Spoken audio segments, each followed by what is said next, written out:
আছেন, অনেকেই হয়তো প্রথমবার এসেছেন, নতুন জায়গায় এসেছেন। কেমন লাগছে? ভালো লাগছে? সকলের শরীর ঠিক আছে? মন মেজাজ ঠিক আছে? আমরা এখন যা আলোচনা করব সেটা শোনার মতন আছে তো? মন মেজাজের অবস্থা? আচ্ছা, তাহলে আমরা দীপ্রাহরিক শুভেচ্ছা জানিয়ে আমরা 4 নম্বর দল, আমাদের দলের নাম আবার গোলাপ, সেই দলের পক্ষ থেকে আমরা এখন যেটা আলোচনা করব সেটা হচ্ছে জাতীয় সামাজিক সহায়তামূলক কর্মসূচি। এই জাতীয় সামাজিক সহায়তামূলক কর্মসূচি যে কোনো ভারতীয় নাগরিকের, এটা কি একটি তার অধিকার, না এটা তার একটি মানে এটা রাষ্ট্র তাকে ভিক্ষা হিসেবে দিচ্ছে, এইটা নিয়েই কিন্তু আজকে আমরা আলোকপাত করব। আমার দলের এখানে যে সমস্ত সদস্যরা পুরো বিষয়টি নিয়ে আলোচনা করবেন, আমি তাদের নাম একবার করে আমি সবাইকে বলবো, সকলের সঙ্গে একটু পরিচিত হয়ে যেতে। নমস্কার সবাইকে। অরুণ ঘোষ, প্রশিক্ষণ সঞ্চালক। নমস্কার, ফিরোজ রহমান। নমস্কার, আমি অরিন্দম জোয়ারদার, ডিপিএফসি উত্তর দিনাজপুর জেলা। নমস্কার, Samir Kumar Ghosh, master trainer ITI. সকলকে নমস্কার, আমি তৃপ্তি দেবনাথ বিশ্বাস, ট্রেনিং কোঅর্ডিনেটর। সকলকে নমস্কার, আমি মুজিবুর রহমান, এলএস বীরভূম। আমার পক্ষ থেকে সকলকে নমস্কার, আমি রেশমি ঘোষ। আর আমি যেটা বলতে চাইছি সেটা হচ্ছে যে পঞ্চায়েত, একটি এলাকার পঞ্চায়েত কি হিসেবে কাজ করে, একটু হলে আমাদের কি ধারণা আছে পঞ্চায়েত কি হিসেবে কাজ করে? পঞ্চায়েত সেই সব মানুষগুলির উন্নয়নের জন্য কাজ করবে যারা কিন্তু তারা যে খেতে পায় না, তাদের যে অধিকার নেই, এই পিছিয়ে পড়া মানুষগুলো তার অধিকার সম্পর্কে সচেতন নয় এবং তারা পঞ্চায়েতে এসে বলতেও পারে না যে আমার যেটা পাওয়ার কথা সেটা তুমি আমাকে দাও। এদের কথা রবীন্দ্রনাথ কি বলেছেন, সেই সব ম্লান মুড়ো মুখে তুলে দিতে হবে ভাষা। তো পঞ্চায়েত কাদের কথা আগে ভাববে? এই কারণে 1995 সাল থেকে আমাদের জাতীয় সামাজিক সহায়তামূলক কর্মসূচি চালু হয়েছে। এটি মূলত আর্থিক সহায়তা এই সমস্ত পিছিয়ে পড়া মানুষগুলিকে একটি সম্মানমূলক জীবিকা বা সম্মানমূলক সহায়তা দেওয়ার জন্য। Under these national social assistance program, what we are just going to discuss about in a nutshell, that is enshrined in our constitution under Article 41.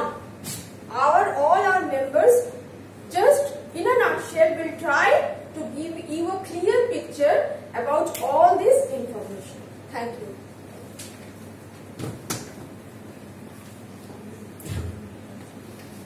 আমরা সামাজিক সহায়তা কর্মসূচি ভারত সরকারের গ্রামোন্নয়ন দপ্তর এবং পশ্চিমবঙ্গ পঞ্চায়েত ও গ্রামোন্নয়ন দপ্তরের 4টি যে সহায়তা কর্মসূচি আছে, সেই 4টি অনেক ধরনেরই সহায়তা কর্মসূচি আছে, তার মধ্যে আমরা 4টি সহায়তা কর্মসূচি নিয়ে আলোচনা করব।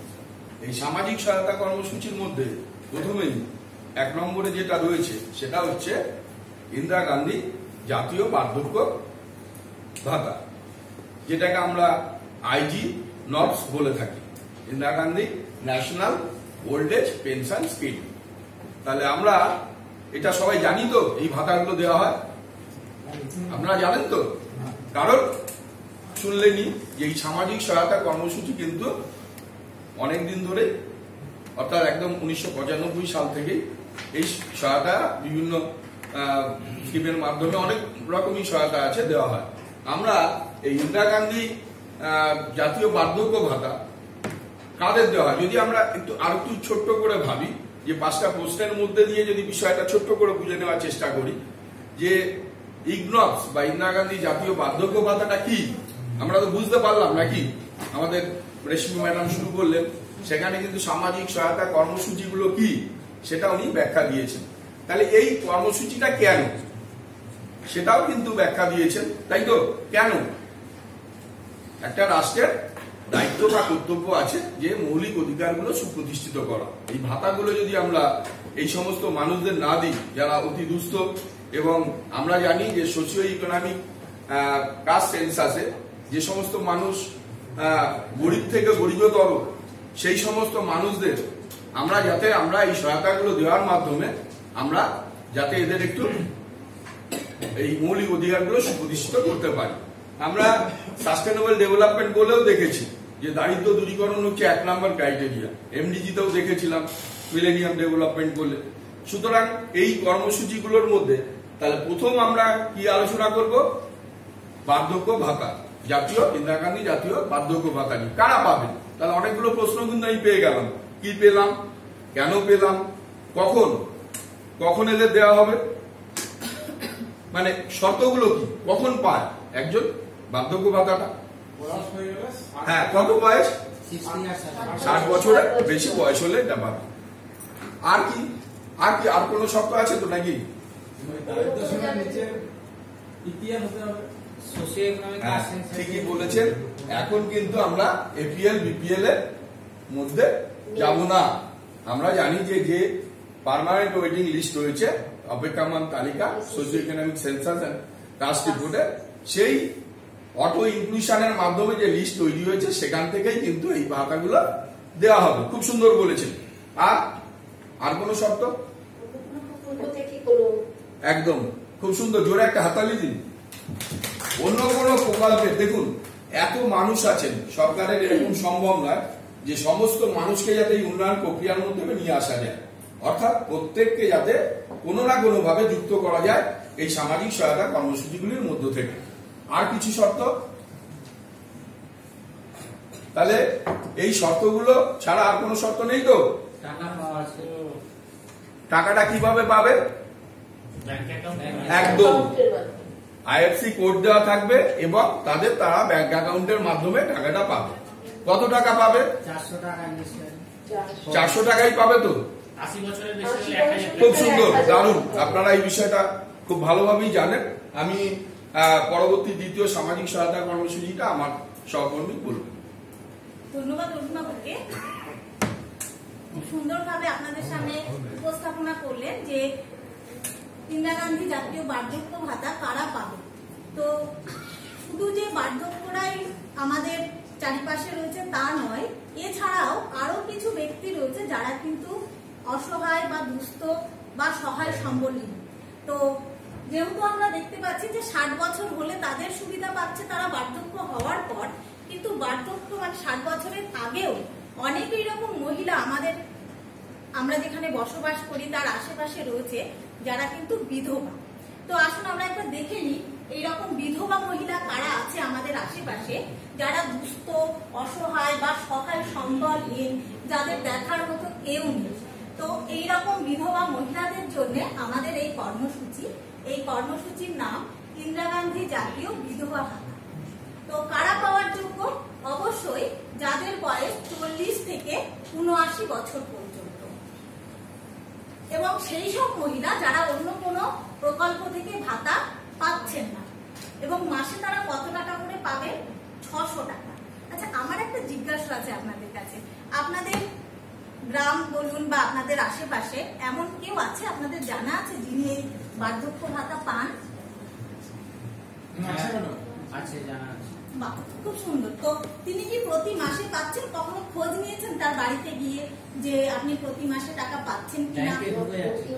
ব্যাংকে ঢুকে যাচ্ছে এবং ঠিক প্রতি মাসে যায় না। আচ্ছা, প্রতি মাসে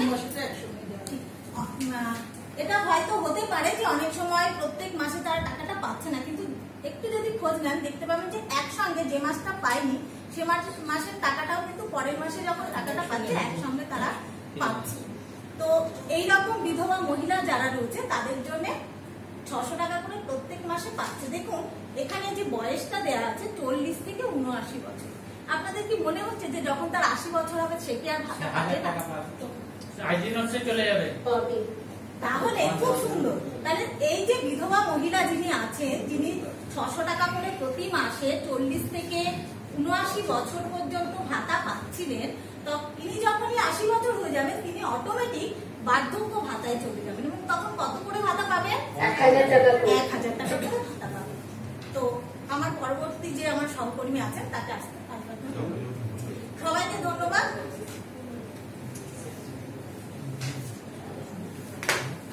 ধন্যবাদ সকলকে। আমি যে বিষয়টি নিয়ে আলোচনা করতে যাচ্ছি সেটি এনএসএপিরই একটি অংশ, সেটি হচ্ছে প্রতিবন্ধী ভাতা। IGNDPS, Indira Gandhi national disability pension scheme. এই জাতীয় প্রতিবন্ধকতা পেতে গেলে কতগুলি শর্ত কিন্তু আমাদেরকে মেনে চলতে হবে।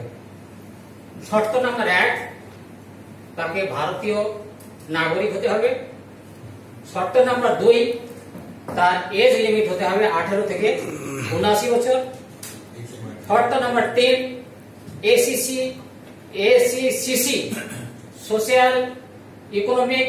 সোশিও ইকোনমিক কাস্ট সার্ভে, তাকে অবশ্যই সেন্সাস, এই কাস্ট সার্ভে তার নাম অবশ্যই থাকা বাধ্যতামূলক। আর কি, তার পাসবই অর্থাৎ ব্যাংকের অ্যাকাউন্টটা অবশ্যই থাকতে হবে। এই কতগুলি এই শর্তগুলি কিন্তু আমাদেরকে মানতে হবে। তাহলে বেনিফিটটা কি পাওয়া যাবে? প্রতিবন্ধকতা হার কেমন হলে আমরা এই প্রতিবন্ধকতা পাবো? প্রতিবন্ধকতা যদি 80% হয় তবে আমি 80% কিংবা তার ঊর্ধ্বে মিনিমাম 80%, তাহলে এই ভাতার আমি উপযুক্ত হব। একাধিক প্রতিবন্ধকতার ক্ষেত্রে প্রতিটি প্রতিবন্ধকতা মিনিমাম 40% হতে হবে। সাপোজ আমি মনে করি আমার একটি আঙুল কেটে গেছে, আমার সেক্ষেত্রে আমি প্রতিবন্ধকতার শতাংশ পেয়েছি 50%, আর আমি একটা চোখে একটু কম দেখতে পাই, তার জন্য পেয়েছি 34%। টোটাল কত? 84। আমি কি প্রতিবন্ধী ভাতা পাওয়ার জন্য অ্যাপ্লাই করতে পারবো? প্রত্যেকটা প্রতিবন্ধকতার ক্ষেত্রে মিনিমাম 40% প্রয়োজন, তাছাড়া আমরা কিন্তু অ্যাপ্লাই করতে পারবো না। তো এরপরে আমাদের আরো যিনি আছেন আর কি, তারা আছেন নেক্সট সেশন আলোচনা। ধন্যবাদ মুজিবুর রহমানকে। আমরা এতক্ষণ ধরে শুনছি বিধবা ভাতা, বার্ধক্য ভাতা এবং প্রতিবন্ধী ভাতা। আমরা এবার শুনে নেব এই 3টি ভাতা ছাড়াও আরো একটি সুন্দর প্রকল্প আমাদের আছে, সেটা সম্বন্ধে একটু আমরা জেনে নেব।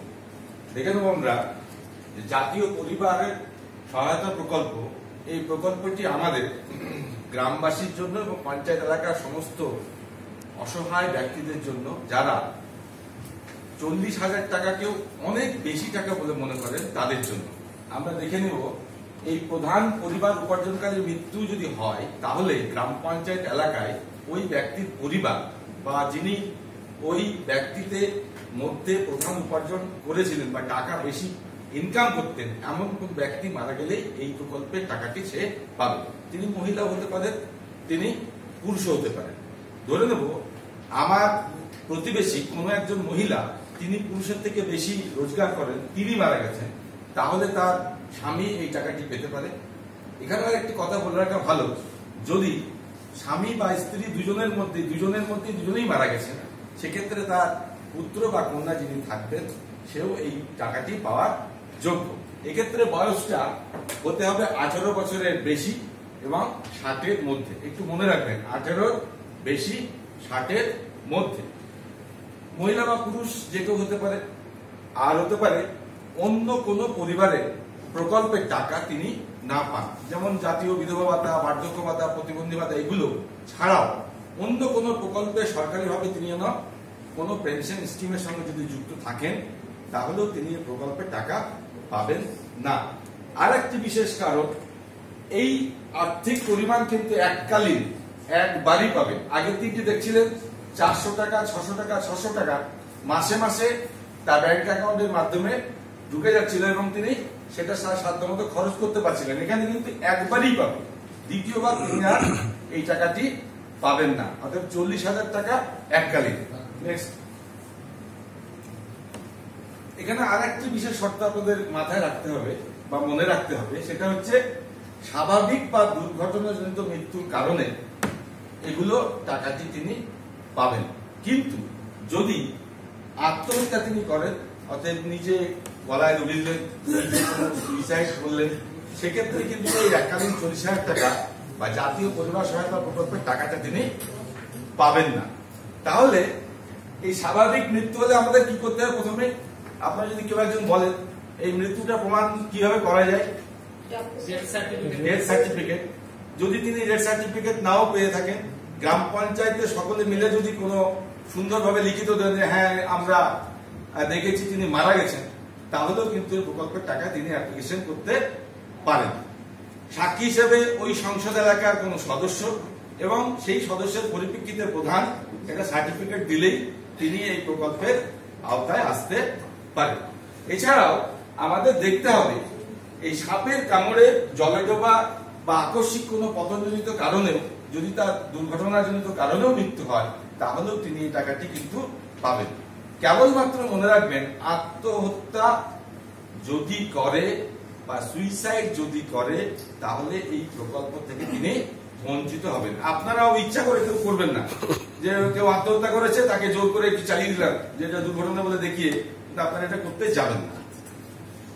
এই প্রকল্পের মধ্যে আপনারা যারা পুরাতন আছেন তারা কি কেউ বলবেন যে এই প্রকল্পের থেকে কেউ উপকৃত আপনার সংসদে বা পঞ্চায়েতে কেউ হয়েছে কিনা? হয়েছে।